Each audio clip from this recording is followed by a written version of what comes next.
మన gut health damage అయిందని మనకి ఎలా తెలుస్తుంది? ఫస్ట్ సిమ్టమ్ ఏంటి? మన గట్ హెల్త్ డ్యామేజ్ అవుతుంది, మనకి బ్లోటింగ్ అనేది స్టార్ట్ అవుతుందని. అదే కాకుండా మనకి పైల్స్ వస్తుంది, ఫస్ట్ సిగ్నల్ మనకి ఏమని తెలుస్తుంది? సో ఇలాంటి చాలా టాపిక్స్ అనేది మేము ఈ పాడ్కాస్ట్ లో మేము డిస్కస్ చేయడం జరిగింది. సార్ పేరు డాక్టర్ రఘుతేజ గారు. Sir is a laser and laparoscopic surgeon అన్నమాట. సో సార్తో ఒక మంచి పాడ్కాస్ట్ చేయడం జరిగింది. ఆ పాడ్కాస్ట్లో నెక్స్ట్ లెవెల్ కాన్వర్సేషన్ అనేది మన ఇద్దరికి జరిగిందనమాట. సో ఈ వీడియో ఎండ్ వరకు చూస్తున్నట్లయితే మీ గట్ హెల్త్ రిలేటెడ్ ఎలాంటి ప్రాబ్లమ్స్ ఉన్నా కానీ ఈ వీడియోలో మీకంటూ ఒక క్లారిటీ వస్తుంది. సో ఈ వీడియో ఎండ్ వరకు చూడండి, మా ఛానల్ని ఫాలో అండ్ సబ్స్క్రైబ్ చేయండి.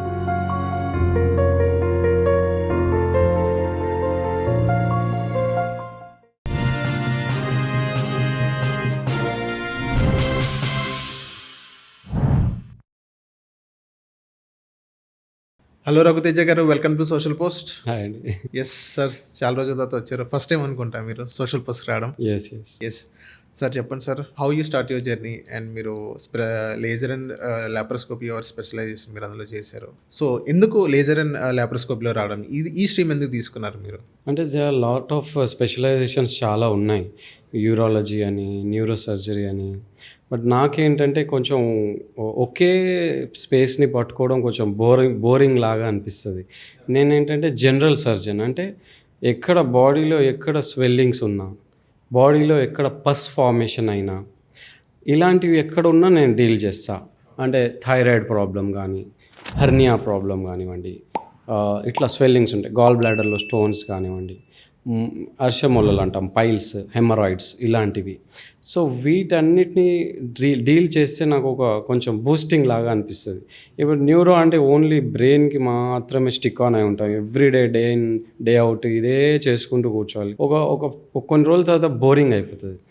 యూరాలజీ ఉంటుంది, ఓన్లీ స్టోన్స్ని ఎక్కువగా, అంటే చాలా డిఫరెంట్ యాంగిల్స్ ఉంటాయి, బట్ ఎక్కువగా ఓన్లీ స్టోన్స్ వైపే ఫోకస్ చేయడం. అందుకని నేను ఒక జనరలైజ్డ్గానే ఉందాము అన్నట్టుగా నేను ఇప్పుడు వారికోస్ వీన్స్ చేస్తాను లేజర్తో, లేజర్ హెమరాయిడ్స్ చేస్తాను, ఫిస్టులా ట్రీట్మెంట్ చేస్తాను, యాబ్సెస్ ట్రీట్మెంట్ చేస్తాను, థైరాయిడ్ గ్లాండ్స్ థైరాయిడ్ ఎక్టమీస్ చేస్తాను. ఇట్లా నాకు కొంచెం బూస్టింగ్ లాగా ఉంటుంది, కిక్ లాగా ఉంటుంది అన్నమాట. అందుకని జనరలైజ్డ్గా పెట్టాను. అందులో ముఖ్యంగా లేజర్ లాప్రోస్కోపీ, ఎందుకంటే ఇప్పుడు ట్రెండింగ్ అండ్ బెటర్ రిజల్ట్స్ ఉంటాయి, ప్రిసిషన్ ఎక్కువగా ఉంటుంది, చిన్న హోల్స్ నుంచి సర్జరీస్ చేసేయచ్చు, ఇంతకు ముందులాగా పెద్దగా కటింగ్స్ ఉండవు. అవును. సో చిన్న హోల్స్ నుంచి కీ హోల్ సర్జరీ లాగా చేస్తాం. లేజర్ ఏమో ప్రిసిషన్ అనమాట, పర్ఫెక్ట్ పాయింట్ని మేము బర్న్ చేస్తాం. ఓకే, అబ్లేషన్ అంటాం. ఓకే. సో అలా దాంట్లో కొంచెం నేను బెటర్ అవ్వాలి అని ఆ ఫెలోషిప్స్ చేశాను, laser fellowship and laparoscopy. Okay sir, ఇప్పుడు మీరు జనరల్ సర్జన్ అన్నారు. సో ఫస్ట్ మీరు జనరల్ సర్జన్ దగ్గరికి వచ్చినట్లయితే ఫస్ట్ మీరు ఫేస్ చేసిన problems from the day one, మీరు ఏదో ఒక ప్రాబ్లమ్ని ఫేస్ చేస్తారు సర్జరీ చేసేటప్పుడు కానీ.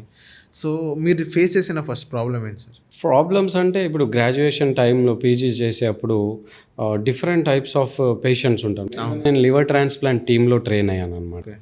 సో లివర్ ట్రాన్స్ప్లాంట్ టీమ్ అంటే ఇంకా చాలా హిస్టరీ టేకింగ్ కానీ, దాని అరేంజ్మెంట్ కానీ, ప్లానింగ్ కానీ. ఒక సర్జరీ, లివర్ ట్రాన్స్ప్లాంట్ సర్జరీ అయింది అంటే అది ఆల్మోస్ట్ 16 to 18 hours ఒక్కొక్కసారి అవుతుంది అనమాట. అంటే మార్నింగ్ నుండి నైట్ వరకు నిల్చొనే ఉండాలి. సో అట్లా అలాంటి టీంలో నేను ట్రైన్ అయ్యా. ఆ సర్జరీ అయిన తర్వాత కూడా పేషెంట్ ఒక మినిమం ఒక 3-4 days వరకు అన్కాన్షియస్లో ఉంటారు, ట్యూబ్ పైన ఉంటారు, వెంటిలేటర్ పైన అట్లా. సో ఇవన్నీ కూడా స్లీప్లెస్ నైట్స్ చాలా ఉంటాయి. అక్కడే పేషెంట్ దగ్గరే బెడ్ పైన పడుకునే వాళ్ళం మేము పీజీలో ఉన్నప్పుడు. పేషెంట్ అక్కడ ఉంటుండే, ఇక్కడ పడుకున్న రోజులు continuous 3 days, morning to evening అక్కడే పేషెంట్ ముందు ఉండడం, నైట్ పడుకోవడం, అక్కడే తినడం, ఇట్లా కూడా చేసిన రోజులు ఉన్నాయి. ఓకే. సో అలాంటి టీంలో నేను ట్రైన్ అయ్యాను అనమాట. ఓకే. ఇప్పుడు జనరల్గా ఇప్పుడు ఇలాంటి చిన్న సర్జరీస్ లైక్ హెమరాయిడ్స్ కానీ, హెర్నియాస్ కానీ పెద్ద కాంప్లికేటెడ్గా అనిపించవు, చాలా సింపుల్గా అనిపిస్తాయి. ఎందుకంటే అంతకుముందు నేను ట్రైన్ అయిన పీజీ ట్రైనింగ్ వచ్చేసి కొంచెం సివియర్గా అయింది కాబట్టి. సో అట్లాంటప్పుడు మెయిన్ ప్రాబ్లం వచ్చేది అలాంటి కేసెస్లో ఏంటంటే కమ్యూనికేషన్ ప్రాపర్గా చెయ్యం. నార్మల్గా సర్జన్స్కి మెయిన్గా ప్రాబ్లం, ఇప్పుడు చాలామంది డాక్టర్స్ని తిడుతున్నారు, లేకపోతే మ్యాన్ హ్యాండ్లింగ్ అవుతున్నాయి అంటారు. మెయిన్ ఇష్యూ వచ్చేది ఎక్కడంటే కమ్యూనికేషన్. సో ప్రాపర్ కమ్యూనికేషన్ ఉంది పేషెంట్తో కానీ వాళ్ళ రిలేటివ్స్తో కానీ ఎవ్రీథింగ్ ప్రాపర్గా ఎక్స్ప్లెయిన్ చేసినాము అంటే చాలా వరకు ఈ ఈ ఫైరింగ్స్ అనేవి, ఇలాంటి ఇబ్బందులు అనేవి చాలా వరకు జరగవు. సో నాకు ఆ స్టార్టింగ్ స్టేజ్లో కొన్ని అట్లా అయినాయి. నెక్స్ట్ మీకు ఏమైనా ఇలా ఫైరింగ్ స్టేజ్ కానీ ఇన్సిడెంట్ మీకు ఏమైనా ఫేస్ చేశారా ఇన్సిడెంట్ సర్వీస్లో? అంటే నేను కన్సల్టెంట్గా అయినాక నేను చాలా కేర్ఫుల్ ఉంటాను. అంటే నేను ఈవెన్ నా పేషెంట్స్తో జస్ట్ రిలేటివ్స్ లాగా మాట్లాడతా, అంత క్లోజ్గా మాట్లాడతా. నేను డైరెక్ట్గా వాళ్ళతో కమ్యూనికేషన్లో ఉంటా, కమ్యూనికేట్ అవుతా, మా టీంతో కమ్యూనికేట్ చేయిస్తా.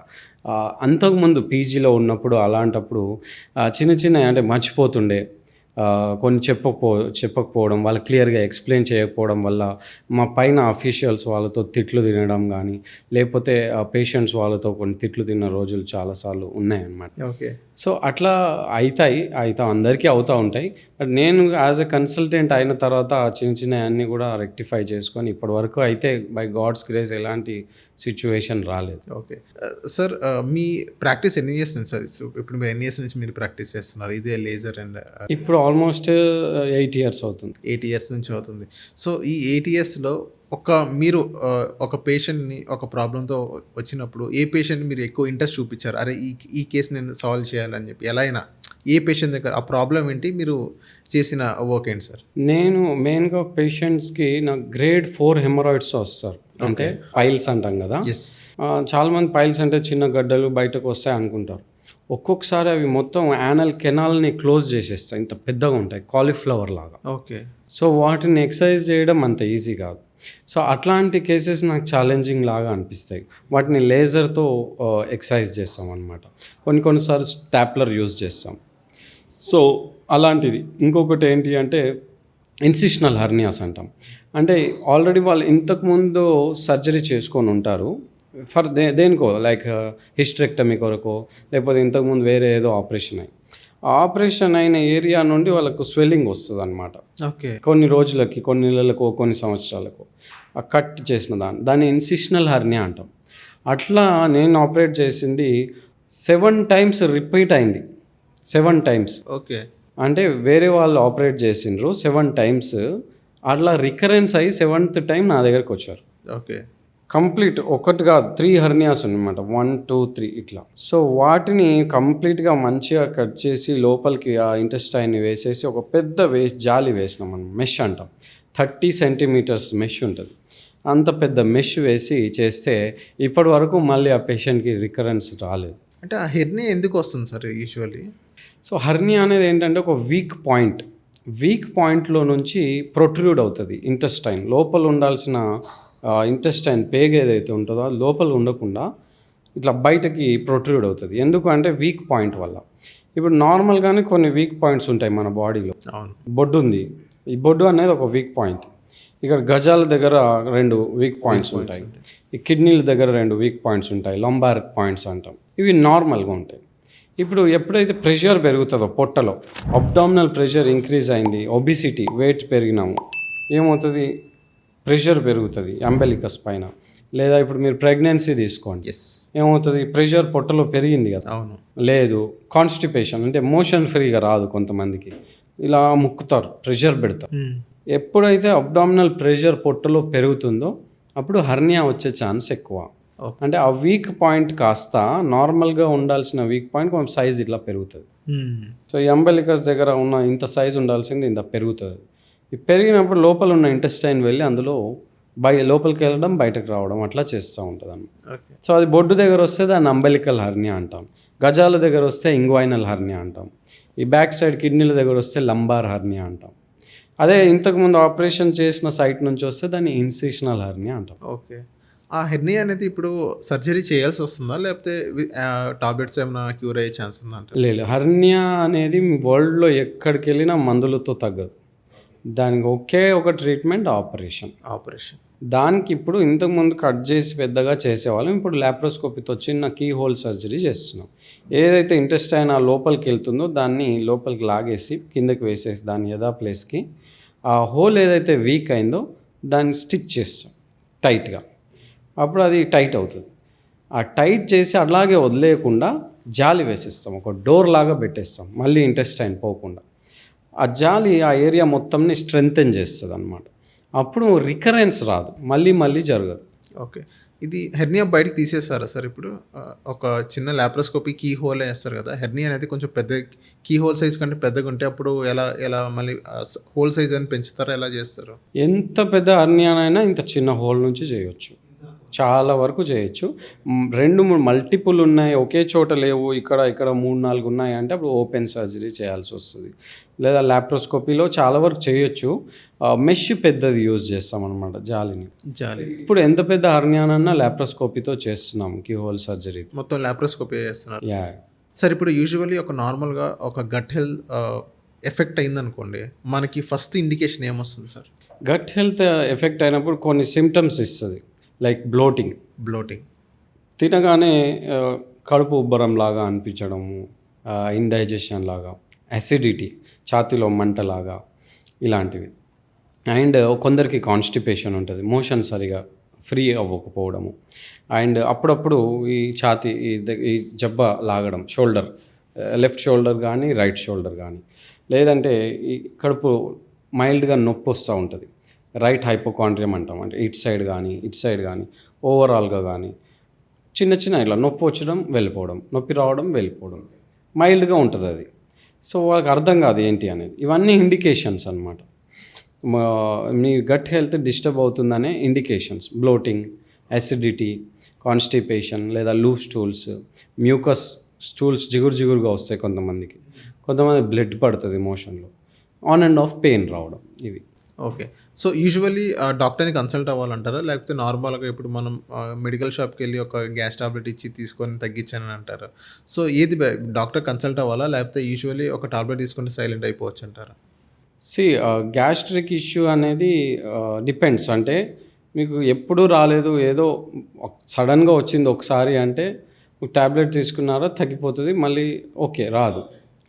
మీకు రిపీటెడ్గా జరుగుతుంది ఇది, కొంచెం ఏదైనా ఫుడ్ తినగానే ఇబ్బంది అవుతుంది, పదే ఇదే ప్రాబ్లం అవుతుంది అంటే కొంచెం సీరియస్గా తీసుకోవాల్సిందనమాట. ఎందుకంటే అక్కడ ఐబిఎస్ ఉందా, లేదా గాల్ బ్లాడర్ స్టోన్స్ వల్ల అవుతుందా, లేదా గ్యాస్ట్రైటిస్ వల్ల అవుతుందా, ఇన్ఫ్లమేషన్ వల్ల అవుతుందా, ఏ కారణంగా ఈ గ్యాస్ ప్రాబ్లం అవుతుందని తెలుసుకొని దానికి తగ్గట్టుగా మెడిసిన్స్ వాడాలా, డైట్ చేంజెస్ చేసుకోవాలా, లైఫ్ స్టైలా, లేకపోతే సర్జరీ దాకా వెళ్ళాల్సిన అవసరం ఉందా, ఇవన్నీ డిసైడ్ చేయాల్సిన అవసరం ఉంటుంది. రిపీటెడ్గా గ్యాస్ ట్రబుల్ వస్తే డెఫినెట్లీ డాక్టర్ని కలవాల్సిందే. ఓకే సార్, ఒక గ్యాస్ ట్రబుల్ వచ్చిన తర్వాత ఒక పేషెంట్కి వాళ్ళ డైట్ ఎలా ఉండాలి సార్? మార్నింగ్ లేచినప్పటి నుంచి ఇప్పుడు కొంతమందికి అలవాటు ఉంటుంది, మార్నింగ్ లేవగానే ఒక టీ కానీ కాఫీ కానీ తాగుతారు, అదే ఒక గ్లాస్ వాటర్ తీసుకొని తాగేస్తూ ఉంటారు, బెడ్ కాఫీ బెడ్ టీ అని అంటారు. సో ఎలా వాళ్ళ డైట్ ప్లాన్ ఎలా చేసుకోవాలి? ఎర్లీ మార్నింగ్ కాఫీ టీ అనేది ఎంప్టీ స్టమక్తో మంచిదంటారా? కాఫీ అనేది ఏం చేస్తుంది అంటే కార్టిసాల్ని స్టిమ్యులేట్ చేస్తుంది. కార్టిసాల్ ఏం చేస్తుంది, ఎక్కువగా గ్యాస్ట్రిక్ లైనింగ్ పైన ఎక్కువగా యాక్ట్ చేసి పర్మియబిలిటీని తగ్గిస్తుంది, దానివల్ల గ్యాస్ట్రిక్ ఇష్యూ ఇంకా పెరుగుతుంది. సో ఇలాంటి గ్యాస్ ట్రబుల్ ఉన్న వాళ్ళు ఎక్కువగా టీ కాఫీలు తగ్గించాలి, లేదంటే అసలు మానేస్తే ఇంకా బెటర్. ఎందుకంటే తెలియకుండా స్టిమ్యులేట్ చేస్తూ ఉంటుంది అండ్ లైనింగ్ని డిస్టర్బ్ చేస్తుంది. లైన్ ఉంటుంది మన గ్యాస్ట్రిక్ డైజెస్టివ్ సిస్టమ్కి, ఒక లైనింగ్ లాగా ఉంటుంది. ఆ లైనింగ్ మొత్తం డిస్టర్బ్ అవుతుంది. డిస్టర్బ్ అయినప్పుడు లోపల ఉన్న టాక్సిన్స్ అన్నీ లీక్ అయ్యి ఇన్ఫ్లమేషన్ పెరుగుతుంది బాడీలో. సో ఎక్కువగా తీసుకోవడం మంచిది కాదు. ఎప్పుడైనా హెడేక్ వచ్చింది, ఏదో హెక్టిక్ వర్క్ అయింది, అప్పుడు ఏదో తీసుకుంటే ఓకే, బట్ రెగ్యులర్గా నాట్ అడ్వైజబుల్. ఓకే. యూజువల్లీ వాళ్ళ డైట్ ప్లాన్ ఎలా ఉండాలి? Morning breakfast, evening night dinner దాకా వాళ్ళ బ్రేక్ఫాస్ట్ సిస్టమ్ ఎలా ఉండాలండి? ఏ ఫుడ్ హ్యాబిట్స్ అని? ఎక్కువ ఫైబర్ తినాలంటారు కొంతమంది ఫైబర్ కాదు, నార్మల్ మీరు ప్రాపర్గా తింటే టైంకి తింటే చాలని అన్నారు. సో వాళ్ళ డైట్ ప్లాన్ ఎలా ఉండాలంటారు సార్?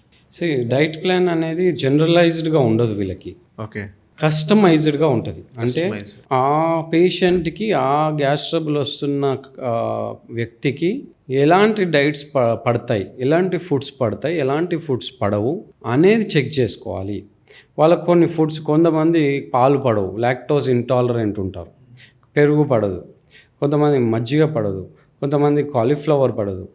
మీకు ఏది పడట్లేదు అని వాళ్ళు ప్రాపర్గా ఎవాల్యుయేట్ చేసుకోవాలి.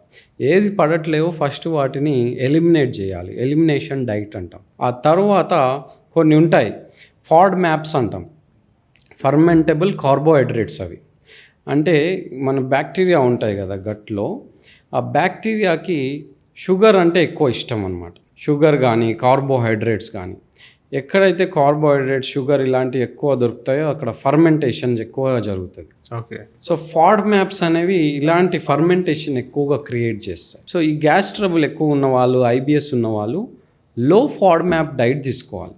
ఓకే. అంటే ఈ ఫర్మెంటేషన్ క్రియేట్ చేసే కార్బోహైడ్రేట్స్ ఇలాంటివి కొంచెం తక్కువగా తీసుకోవాలి. ఫర్మెంటెడ్ డ్రింక్స్ కానీ అవి మొత్తం కార్బోనేటెడ్ డ్రింక్స్ కూడా అవాయిడ్ చేయాలి. Carbonated drinks and Thums Up లాంటివి కానీ బయట చాలా వచ్చినాయి. కొత్తగా క్యాంపా అని వచ్చింది. పిల్లలు ప్రతి ఒక్కరు చిన్న పిల్లల దగ్గర చూస్తే ఆ క్యాంపా బాటిల్ ఉంటుంది. ఓకే. ఇవన్నీ కూడా గట్ బ్యాక్టీరియాని డిస్టర్బ్ చేస్తాయి. ఆ బ్యాక్టీరియా డిస్బయోసిస్ అంటాం. అంటే ఈ గుడ్ బ్యాక్టీరియా ఉండాల్సిన లెవెల్ తగ్గిపోతుంది, బ్యాడ్ బ్యాక్టీరియా లెవెల్ పెరుగుతుంది. అంటే ఇప్పుడు రీసెంట్గా జీరా సోడా, ఇప్పుడు కార్బోనేటెడ్, ఇప్పుడు నాకు అది గుర్తొచ్చింది, మన దేశీ డ్రింక్, అది కూడా కన్సంప్షన్ మంచిది కాదంటారు సార్? అవసరం లేదు కదా. ఇప్పుడు జీరా సోడా తీసుకోవాల్సిన అవసరం లేదు, జీరా వాటర్ తీసుకోవచ్చు. ఓకే. సో జీరా సోడా వల్ల పెద్ద యూజ్ ఏం ఉండదు. వాళ్ళు మార్కెటింగ్ చేయడం అట్లా చేస్తారు, జీరా సోడా ఇది చాలా మంచిది, బట్ మళ్ళీ అది కార్బోనేటెడ్ డ్రింకే తెలియకుండా. So proper jeera water okay, ginger water okay, turmeric అప్పుడప్పుడు కొంచెం పసుపు వేసుకొని పాలు, అలాంటివి పాలు పడితే పాలు, లేదంటే కొంచెం వాటర్లో తీసుకోవడం ఓకే. నీమ్ వేప పౌడర్ దొరుకుతుంది, అలాంటివి. ఇవి ఏం ఎఫెక్ట్ చేయవు ఎక్కువగా, natural. So good bacteria growth అవుతాయి వీటితోని. సో అలాగని మరి కొంతమంది అతి చేస్తారనమాట. ఎక్కువ ఇంత పసుపు వేసుకోవడం, రెండు చెంచాలు వేప, లేకపోతే 3-4 ట్యాబ్లెట్లు ఒకేసారి తీసుకోవడం. ఈ ఓవర్ చేయొద్దు. ఏదైనా అతి మంచిది కాదు. లిమిట్లో ఏది చేసినా everything will be fine. Sir ఇప్పుడు లెమన్ వాటర్ కూడా కొంతమందికి పడదు. లెమన్ వాటర్ గట్ హెల్త్కి, గ్యాస్ ఉన్న వాళ్ళకి అది మంచిది కాదని అంటారు. నిజంగానే లెమన్ అనేది మంచిది కాదంటారా సార్? అంటే lemon it self is good. అందరికీ మళ్ళీ అదే చెప్తున్నా, అందరికీ కాదు. గ్యాస్ ట్రబుల్ ఉన్నా కూడా కొంతమందికి లెమన్ పనిచేస్తుంది, వైటమిన్ సి లాగా యాక్ట్ చేస్తుంది. కొంతమందికి ఆ పులుపు వల్ల కొంచెం ఇరిటేటింగ్ లాగా ఉంటుంది. సో ఇట్ డిపెండ్స్ ఎంత కాన్సన్ట్రేటెడ్గా తీసుకుంటున్నాం. దాన్ని కొంచెం డైల్యూట్ చేసి లిక్విఫైడ్గా చేసుకుంటే, lemon water with warm water కలిపి, హనీ కలిపి తీసుకుంటే డెఫినెట్లీ అది చాలా మంచిది. ఇమ్యూనిటీ బూస్ట్ చేస్తుంది, వైటమిన్ సికి మంచిది, గట్ హెల్త్కి మంచిది. నీకు పడట్లేదు, స్పెసిఫిక్ పర్సన్కి పడట్లేదు అంటే వాళ్ళు కొన్ని రోజులు దాన్ని మానేసేయాలి, దాని ప్లేస్లో వేరేది ఇంక్లూడ్ చేసుకోవాలి. సార్ ఇప్పుడు ప్రోబయోటిక్స్, సో ఇప్పుడు మనం సమ్మర్ వచ్చిందంటే, ఇప్పుడు మనం ఇన్స్టా రీల్స్ కానీ మొత్తం చూస్తే, సో పైనాపిల్ స్కిన్తో చేసేసి మళ్ళీ ప్రోబయోటిక్స్ అలా మనం చేసి మళ్ళీ ఒక ఫర్మెంటేషన్ చేసి ఒక 5 days 6 days తర్వాత మళ్ళీ దాన్ని డ్రింక్ చేస్తారు. ఆ ప్రోబయోటిక్స్ డ్రింక్ అనేది మనకి మంచిది అంటారు సార్? న్యాచురల్ ప్రోబయోటిక్స్ ఆల్వేస్ మంచివి, అండ్ వాటి కొరకు ఎక్స్ట్రా చేయాల్సిన అవసరం లేదు. Simple butter milk is a probiotic. కర్డ్ని కొంచెం డైల్యూట్ చేసి తీసుకుంటే అది ఒక మంచి ప్రోబయోటిక్. ఓకే. వెజిటేబుల్స్ ఎప్పుడైతే బాయిల్డ్ వెజిస్ ఉంటాయి కదా, ఆ వెజిటేబుల్స్ని బాయిల్ చేసి ఫర్మెంట్ చేయొచ్చు. వాటిని కూడా ఫర్మెంటేషన్ ప్రాసెస్ ఉంటుంది. ఆ వెజీస్ని తినాలి, అవి మంచి ప్రోబయోటిక్స్. సో ఇవి సింపుల్గా అయిపోతాయి. దానికోసం కొన్ని సప్లిమెంట్స్ వస్తున్నాయి, డ్రింక్స్ వస్తున్నాయి, ఇవన్నీ అవసరం లేదు. ఇప్పుడు గంజి వాటర్ ఉంటుంది, మనం అన్నం తీసిన తర్వాత గంజి ఉంటుంది కదా, మంచి ప్రోబయోటిక్. ఓకే. సో ఇవన్నీ సింపుల్ ప్రోబయోటిక్స్ మనం ఈజీగా దొరుకుతాయి. బటర్ మిల్క్ అన్నిటికన్నా best probiotic. Butter milk. So కొంతమంది బటర్ మిల్క్ పడదు, వాళ్ళు అవాయిడ్ చేయొచ్చు. వాళ్ళు అవాయిడ్ చేసి వెజిటేబుల్స్తో చేసిన ఫర్మెంటెడ్ వెజీస్ ఉంటాయి, అవి తీసుకోవాలి. వాళ్ళు స్వయంగా చేసుకోవచ్చు, ఏం లేదు. సాల్ట్ వాటర్లో వాటిని ఫర్మెంట్ చేయాలి 3 days. అవి ఫర్మెంట్ అవుతాయి, అప్పుడు ఆ వెజీస్ని తినాలి. Yeah sir. సార్ ఇంకోటి, మనం నైట్ ఇప్పుడు మన రైస్ అలా పెట్టి, ఒక బౌల్లో పెట్టేసి, సో మట్టి కుండ ఉన్నారు సార్, మట్టి కుండలో పెట్టేసి రైస్ వేసి అందులో పాలు వేసి తోడి పెరిగేసి నైట్ మొత్తం అలా వదిలేస్తాం, అది ఫర్మెంట్ అవుతుంది, ఎర్లీ మార్నింగ్ తినేటోళ్ళు. సో అది కూడా మంచి గట్ హెల్త్ అంటారు సార్? ఎగ్జాక్ట్లీ. చద్దన్నం అంటాం కదా, చాలా మంచిది అది గట్ హెల్త్కి. Again it is a probiotic, ఎందుకంటే అది నైట్ అంతా ఫర్మెంట్ అవుతుంది. ఫర్మెంట్ అయ్యి గుడ్ బ్యాక్టీరియా, లాక్టోబాసిల్లస్ బైఫిడో బ్యాక్టీరియా అంటాం, ఆ గుడ్ బ్యాక్టీరియా గ్రో అవుతాయి. అవి లోపలికి వెళ్ళి ఏం చేస్తాయి, గుడ్ బ్యాక్టీరియా లెవెల్స్ని పెంచుతాయి అన్నమాట. సో యాక్చువల్లీ అది ఎలా ప్రిపేర్ చేయాలి సార్? కొంతమంది ఉల్లిపాయ కట్ చేసేస్తారు, కొంతమంది మిర్చి వేస్తారు, 2 కలిపేస్తారు. కొంతమంది ఏం చెప్తారంటే తినేటప్పుడు మీరు అది సాల్ట్ వేసుకోకూడదు అని అంటారు. నిజంగా సాల్ట్ ఎలా ప్లాన్ చేసుకోవాలి మనం తినాలంటే, కన్జ్యూమ్ చేయాలంటే? సింపుల్ చెప్తా బా. అన్నం వేడిగా పెట్టుకుంటారు, కొంచెం సేపు చల్లార్చినాక అందులో పాలు పోసి పెరుగు తోడేసేసుకోవాలి. ఈ ఆనియన్స్ ఏంటంటే ఈ గట్ హెల్త్ ప్రాబ్లం ఉన్న వాళ్ళకి ఆనియన్స్ పడవు, ఎందుకంటే అది ఫాడ్ మ్యాప్ కిందికి వస్తుంది. బట్ గట్ హెల్త్ ప్రాబ్లం లేదు, నేను నార్మల్గా ఇది అలవాటు చేసుకుంటా అంటే డెఫినెట్లీ ఆనియన్ హెల్ప్ చేస్తుంది. ఎందుకంటే అందులో మంచి కాంపోనెంట్స్ ఉంటాయి, సల్ఫోరోఫెన్ కాంపోనెంట్స్ ఉంటాయి. అది చాలా మంచిది ఆనియన్ అనేది, దాంతో కలిపి తినొచ్చు. ఇంకా మిర్చి అంటారా, ఎస్ డెఫినెట్లీ అది కూడా హెల్ప్ అవుతుంది గుడ్ బ్యాక్టీరియాకి. But again gut health problem ఉన్న వాళ్ళకి, డైజెషన్ ప్రాబ్లం ఉన్న వాళ్ళకి ఈ స్పైస్ యాడ్ చేస్తే మళ్ళీ వాళ్ళకి ఇబ్బంది అవుతుంది. So problem gut health, indigestion problem ఎక్కువగా ఉంది ఐబిఎస్ పేషెంట్స్ ఉన్న వాళ్ళు ఈ ఆనియన్, ఈ మిర్చి ఇలాంటివి అవాయిడ్ చేసి సింపుల్ చద్దన్నం తీసుకోవాలి. ఓకే, ఏమీ లేదు, నేను జస్ట్ ఇది అలవాటు చేసుకుంటాను, నాకు ఫ్యూచర్ ప్రాబ్లం రాదు అనుకున్న వాళ్ళు మంచిగా ఆనియన్ పెట్టి హ్యాపీగా తినొచ్చు, మధ్యలో మిర్చి నంచుకోవచ్చు, నో ప్రాబ్లం. ఓకే. ఇంకా ఒక బెస్ట్ ఫర్మెంటెడ్ ఫుడ్ ఏంటంటే, ఫర్మెంటెడ్ ఫుడ్ అనను బట్ మనం రెగ్యులర్గా తింటాం ఈ పచ్చళ్ళు అంటే నార్మల్ ఆవకాయ పచ్చడి, ఆ నూనె ఉన్న పచ్చడి కాదు, కూరగాయల పచ్చళ్ళు అంటే బీరకాయ పికిల్, బీరకాయ పొట్టుతో చేసిన పికిల్, ఓకే, కొన్ని వెజిటేబుల్స్తో చేస్తాం pickles, cabbage pickle, cauliflower pickle, carrot pickle, ఇలాంటివి చేసుకొని తినాలి. అంటే కుకుంబర్తో మనం దోసకాయ పచ్చడి, కీరాతో మనం ఎగ్జాక్ట్లీ. సో అలాంటివి చేసుకొని తింటే అవి మంచి బ్యాక్టీరియాని ప్రొడ్యూస్ చేస్తాయి. దీంతోపాటు ఫర్మెంటెడ్ వెజ్జీస్ తినాలి. సో ఇవి మనం నెగ్లెక్ట్ చేస్తాం. మనం ఏమి ఆలోచిస్తాం, కార్బోహైడ్రేట్స్, అన్నం ఇంత తినాలి, ఇది మాత్రం ఫిక్స్ అయింది మైండ్లో, అన్నం తక్కువ తినాలి. ఎందుకు అన్నం తక్కువ తినాలి? అన్నం మంచిగా తినాలి, కానీ ఊరికే తినొద్దు, ఎక్కువసార్లు తినొద్దు. మార్నింగ్ టైం హెవీ మీల్ తీసుకోవాలి, మంచిగా అన్నం, పప్పు, కూర వేసుకొని కొంచెం కూరగాయ పచ్చడి వేసుకొని లాస్ట్కి మజ్జిగనో పెరుగుతోనో తింటే అది ఫస్ట్ మీల్, బెస్ట్ మీల్.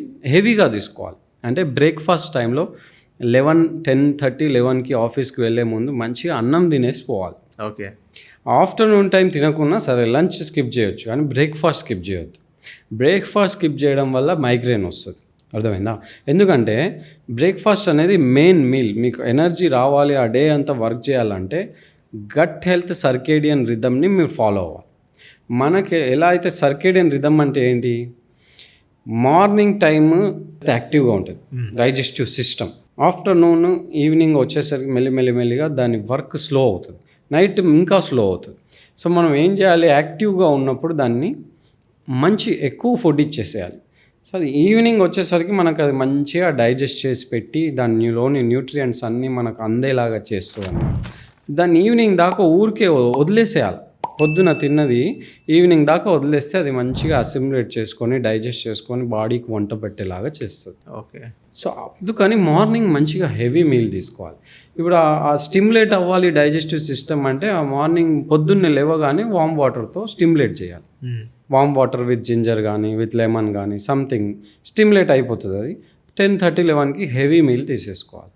అప్పుడు మళ్ళీ ఈవినింగ్ ఆకలి అవుతుంది, మధ్యాహ్నం లంచ్ స్కిప్ చేసినాం కాబట్టి ఎర్లీ డిన్నర్ చేసే అవకాశం ఉంటుంది. సో 5:30, 6కి డిన్నర్ చేసేయాలి. నా లాస్ట్ డిన్నర్ 5:30, 6కి నేను డిన్నర్ ఫినిష్ చేసేస్తాను. మీరు 6 తర్వాత నేను ఏం తినను, ఓకే, ఓన్లీ వాటర్ మాత్రమే తాగుతాను. సో లాస్ట్ మీల్ నాది 6 లోపే అయిపోతుంది. అది కూడా హెవీ ఉండదు. మళ్ళీ అన్నం తినను సాయంత్రం, జొన్న రొట్టె కానీ, పెసరట్టు కానీ, ఇడ్లీ కానీ, ఈ మార్నింగ్ తినే బ్రేక్ఫాస్ట్లు నేను ఈవినింగ్ చేస్తాను. ఓకే. సో ఇట్లా నేను 5-6 ఇయర్స్ నుంచి ఫాలో అవుతున్నా. నా వెయిట్ 72 kgs. 5 years ముందు అంతే కేజీ వెయిట్ ఉంది, 72 kg ఉంది. ఇప్పుడు సేమ్ వెయిట్ నేను మెయింటైన్ చేస్తున్నాను. ఓకే. సో వెయిట్ లాస్ అంటే చాలామంది ఏమనుకుంటారు అంటే 15 రోజులలో నేను ఎంత వెయిట్ లాస్ అయినా, నెలలో ఎంత వెయిట్ లాస్ అయినా కాదు, 5 సంవత్సరాల్లో నువ్వు ఎంత వెయిట్ మెయింటైన్ చేసావు, అదే వెయిట్ లాస్ అయ్యి మెయింటైన్ చేస్తున్నావా. ఇప్పుడు చాలా డిఫరెంట్ ప్రోడక్ట్స్ వచ్చినాయి, పౌడర్స్, హర్బల్ లైఫ్ అని డిఫరెంట్ పౌడర్స్. వెయిట్ లాస్ 100% అవుతారు, 15 రోజుల్లోనే అవుతారు, మళ్ళీ వారంలో వెయిట్ గెయిన్ అవుతారు. సో ఇట్లా చాలామంది పేషెంట్స్ని మేము చూసాం. వెయిట్ మెయింటెనెన్స్ అనేది చాలా ఇంపార్టెంట్. ఫ్యాట్ లాస్ అవ్వాలి, వెయిట్ మెయింటైన్ అవ్వాలి, మజిల్ మెయింటైన్ చేయాలి. అది ప్రాపర్ వెయిట్ లాస్ అంటే. ఓకే. సార్ ఇప్పుడు నార్మల్‌గా మనం కంజీ అని ఒకటి వింటాం సార్. సో, బీట్రూట్ ఏసేసి కంజీ గూడా మనకు మంచిదంటారా సార్? కంచి అంటే ఏందబ్బా, గంజి వాటర్ అబ్బా.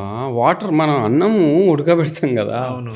అన్నం ఉడకబెట్టినప్పుడు వాటర్ వస్తాయి కదా, అవును. లాస్ట్కి మిగిలే వాటర్ ఉంటాయి కదా, అది లాస్ట్కి మిగిలిన వాటర్ని మనం బయటకు తీస్తే అందులో మల్టీ విటమిన్స్ చాలా ఉంటాయి.